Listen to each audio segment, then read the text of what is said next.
which is equal to weight in gram upon molecular weight.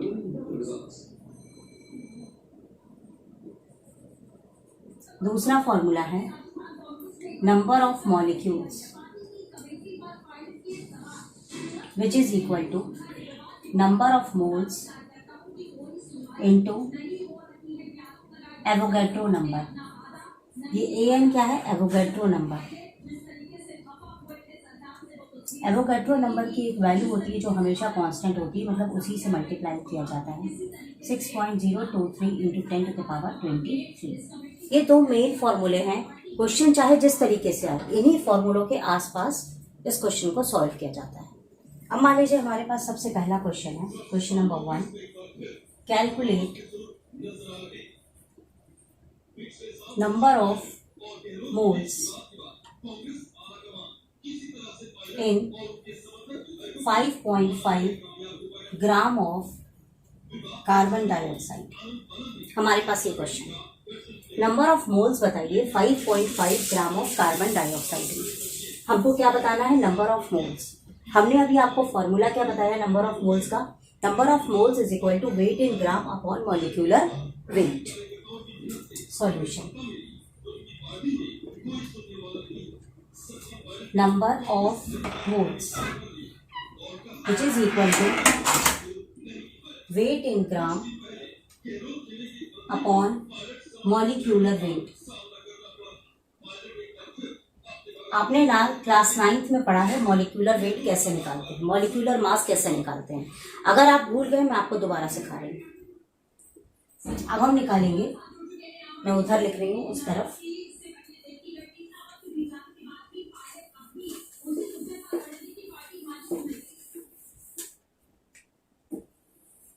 Molecular weight कैसे निकालते हैं. Molecular weight को molecular mass भी कहते हैं. मॉलिक्यूलर वेट निकालने के लिए हमको एटॉमिक मास का इस्तेमाल करना होता है. दो चीज़ें होती हैं, एटॉमिक नंबर, एटॉमिक मास. तो हम एटॉमिक मास का इस्तेमाल करते हैं. तो यहाँ पर हमारा जो कंपाउंड है वो क्या है? Carbon dioxide. तो कार्बन का एटॉमिक मास होता है 12, ऑक्सीजन का होता है 16. ये सब हमको याद करना पड़ता है. अब मॉलिक्यूलर मास निकालना है CO2 का. CO2 यानी कार्बन का एक मॉलिक्यूल है, यानी 12 इंटू 1 प्लस ऑक्सीजन में कितने मॉलिक्यूल है? 2. मतलब एटम कितने हैं? 2. ये एटम 16 इंटू 2. 12 वन जा 12, 16 टू जा 32. ये हो गया 44 ग्राम. ठीक है ना. तो अब यहाँ पर हम फॉर्मूले में रखेंगे. तो ये जो वेट इन ग्राम है ये आपका क्वेश्चन में कितना दिया हुआ? 5.5. तो 5.5 अपॉन 44. आपने पॉइंट हटाया तो 0 हो गया. अब ये हो गया 55 अपॉन 440. 11 5 जा 55, 11 4 जा 44, 5 1 जा 5, 5 8 जा 40, यानी 1/8. अब हम इसको डिवाइड कर लेंगे और जो आंसर आएगा वही हमारा हो जाएगा number of moles.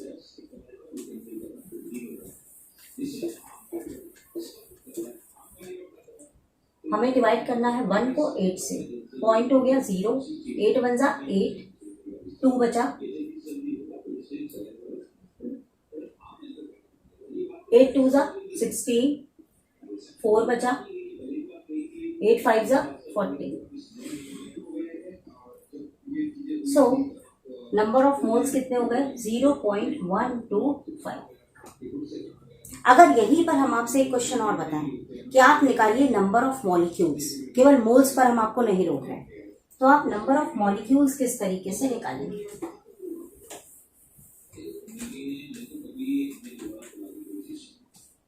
Number of molecules.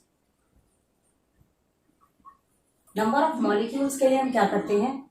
Number of moles को मल्टीप्लाई करते हैं एवोगैड्रो नंबर से. एवोगैड्रो नंबर से मल्टीप्लाई करते हैं. तो नंबर ऑफ मोल्स आपका कितना आया है? 0.125. एवोगैड्रो नंबर याद कर लीजिए, मैं फिर से लिख रही हूँ 6.023 इंटू 10 टू द पावर 23. ये कांस्टेंट गिनती है, इसको अपने मन से लिखना पड़ता है. 6.023 इंटू 10 टू द पावर 23. अब हम जब इन दोनों को मल्टीप्लाई कर देंगे तो हमारा आ जाएगा नंबर ऑफ मॉलिक्यूल्स। ठीक है, तो चलिए हम मल्टीप्लाई करते हैं। 6023 इसको 125 से, ये पॉइंट अभी लगे रहने दीजिए। 5 3 ज़ा 15, 5 2 ज़ा 10, 1 11, 5 6 ज़ा 30।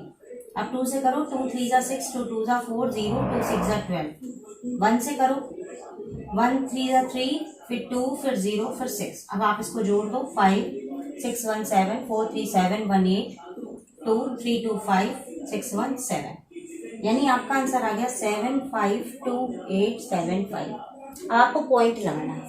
तो आपके देखिए 3 पॉइंट ये है, 3 पॉइंट ये, 6 1 2 3 4 5 6 0.7 यानी 0.7।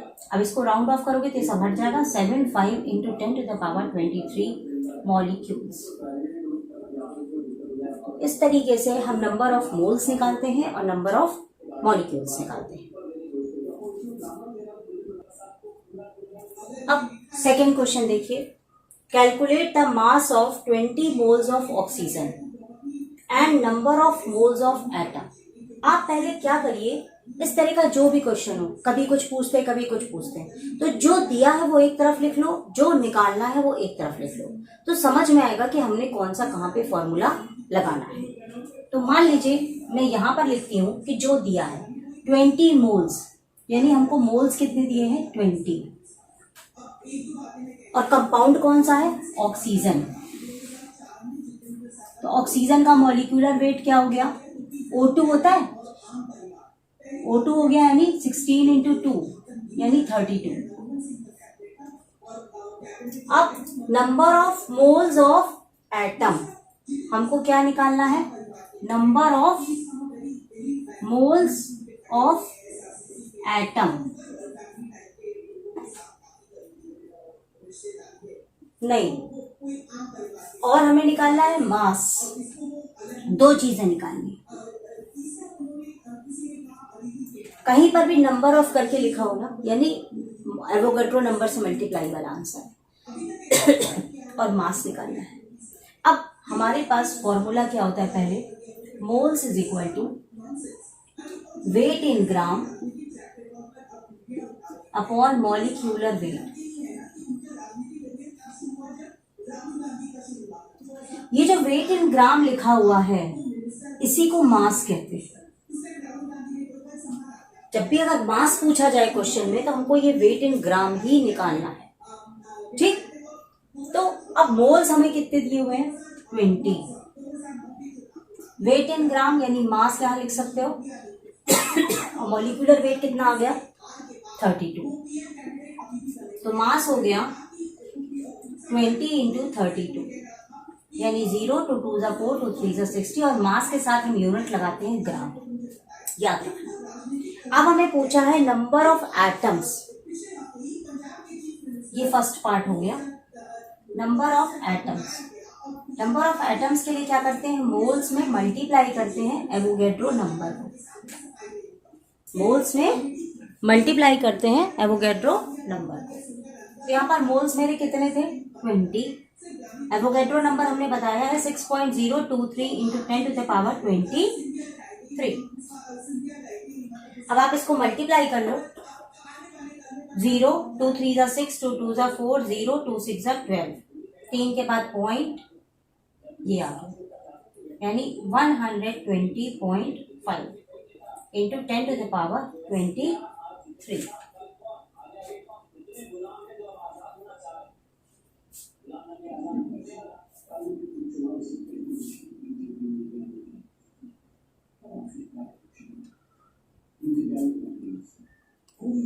अब कभी कभी क्वेश्चन में एक चीज और पूछ लेते हैं,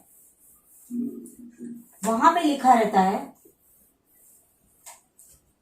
number of moles of atom, वो दूसरी तरह निकाला जाता है। उसमें क्या होता है कि आपके मोल्स जितने भी निकले उसको आप एटम से मल्टीप्लाई कर दीजिए, यानी आपके मोल्स कितने दिए हैं 20, और ऑक्सीजन में जब मॉलिक्यूल बनता है तो उसमें कितने एटम होते हैं, ऑक्सीजन का जब मॉलिक्यूल बनता है तो उसमें देखिए 2 एटम, ये जो नीचे लिखा हुआ है 2 एटम, तो ये मोल्स आपके कितने हैं 20, तो 20 इंटू 2 यानी 40 आएगा। ये 2-3 तरह का पैटर्न होता है अलग अलग, तो क्वेश्चन में क्या पूछा गया हमें उस हिसाब से करना होता है। Now next question, calculate the mass of 3.011 10⁻23 molecules of sulphuric acid. Molecules of sulphuric acid, चाहे मास निकालना हो चाहे कुछ भी निकालना हो, हमें पहले मोल्स पर पहुंचना होता है ना। तो यहाँ पर ये मॉलिक्यूल्स दिया है, तो हमारा फॉर्मूला मोल के साथ क्या रिलेशनशिप देता है, sorry number of molecules is equal to mole into Avogadro number. ये फॉर्मूला पता है ना। तो नंबर ऑफ मॉलिक्यूल्स ये हमने लिख दिया, मोल्स यहाँ हमको पता नहीं, हमको निकालना है, और एवोगैड्रो नंबर क्या है 6.023 10⁻23। तो अब हम इसको डिवाइड करके मोल्स निकाल लेंगे। तो मोल हो गया 3.011 10⁻23 अपॉन 6.023 इंटू 10⁻23। ये दोनों कट गए। अगर ये देखा जाए तो 2 टाइम्स लगभग जा रहा है, 3 2 6, यानी हमारा हो गया 1/2। ये क्या हो गया मोल्स, या 1/2 को डिवाइड करोगे तो 0.5। अब हमें निकालना है मास। फिर से हमने फॉर्मूला लिखा, मोल्स इज इक्वल टू, हमने अभी बताया था, मास अपॉन मॉलिक्यूलर वेट। तो मतलब कुछ भी क्वेश्चन हो हम पहले किसी तरह मोल्स पे पहुंच जाए, मोल से हम कुछ भी निकाल सकते हैं। उसके बाद मास ऑफ सल्फ्यूरिक एसिड है, हमारे पास कंपाउंड क्या है सल्फ्यूरिक एसिड, यानी हमारे पास मोल कितने निकल करके आए 0.5, और कंपाउंड कौन सा है सल्फ्यूरिक एसिड। H2SO4 फॉर्मूला होता है सल्फ्यूरिक एसिड का। अब हमारे पास फॉर्मूला क्या है, moles is equal to weight in gram, जिसको मास भी कहते हैं, अपॉन मॉलिक्यूलर वेट। यही वेट को मास भी कहते हैं। अब हमको मॉलिक्यूलर वेट निकालना होगा सल्फ्यूरिक एसिड का। तो देखो बेटा, एटॉमिक मास हाइड्रोजन का है 1, सल्फर का है 32, ऑक्सीजन का है 16। मैंने जानबूझ के लिखा सॉल्व करने के पहले कि जिसको ना आता वो समझ जाए। अब H2SO4 निकालना है, तो 2 into 1 plus 32 into 1 plus 16 into 4, ये जो है से मल्टीप्लाई करा। तो 2 1 जा 2, 32 1 जा 32, 16 4 जा 64, तीनों जोड़ लो। तो 2 जा 4 4 8 6 3 9 98 आ गया। अब मोल्स हमने कितने निकाले थे 0.5, ये आपका मास हो गया, और यहाँ पर आपने 98 लिख दिया। अब ये क्रॉस मल्टीप्लाई से मल्टीप्लाई हो गया, तो मास की वैल्यू कितनी हो गई 98 इंटू 0.5। 5 8 जा 44, 5 9 जा 45, 4 49, ये कट गया, तो हमारा मास आ गया 49 gram. So in this way we solve different types of pattern of. There are sometimes this type of questions are also there depending upon the moles. How many moles of hydrogen can be produced by reaction between 1.2 gram of magnesium and dilute sulfuric acid? Question में पहले आप ये देखिए, reaction between magnesium and dilute sulphuric acid. Reaction हो रहा है दो चीजों में, एक मैग्नीशियम है, दूसरा है सल्फ्यूरिक एसिड। इन दोनों के बीच में रिएक्शन हो रहा है। जब इन दोनों के बीच में रिएक्शन हो रहा है, तो एक तरीके से आप देखिए कि एक मेटल है, उस पर एसिड डाला जा रहा है। जब मेटल पे हम एसिड डालेंगे तो आपका सॉल्ट बनेगा मैग्नीशियम सल्फेट, और हाइड्रोजन गैस निकल जाएगी। तो ये आपका रिएक्शन प्रिपेयर हो गया। ये भी आपको खुद बनाना है। कितने मोल्स निकलेगी हाइड्रोजन, और ये जो मैग्नीशियम है इसका वेट दिया है 1.2 ग्राम, और ये हाइड्रोजन का निकालना है। अगर हम देखें तो ये रिएक्शन पूरी बैलेंस्ड है, कोई दिक्कत नहीं है। यानी अगर यहाँ पर 1 मॉलिक्यूल है तो यहाँ पर भी 1 मॉलिक्यूल ऑफ हाइड्रोजन फॉर्म कर रहा है। That means 1 molecule of magnesium gives 1 molecule of hydrogen. Clear? Now we have to find number of moles. हमने निकाला फिर number of moles of magnesium के मोल निकाला, क्योंकि हाइड्रोजन तो दिया नहीं। तो मैग्नीशियम के मोल निकालने के लिए हमारा फॉर्मूला क्या हो जाएगा, wait in gram upon molecular wait, वही पुराना फॉर्मूला। तो मैग्नीशियम का वेट इन ग्राम कितना है, 1.2, ये आ गया। और मैग्नीशियम का मॉलिक्यूलर वेट, एटॉमिक वेट 12 होता है, तो 12 आ गया। सोडियम का 11 होता है, मैग्नीशियम का 12 होता है। अब देखिए ये पॉइंट आपका कट गया, ये 0 हो गया, तो ये 1/10 आ गया, यानी 0.1 मोल।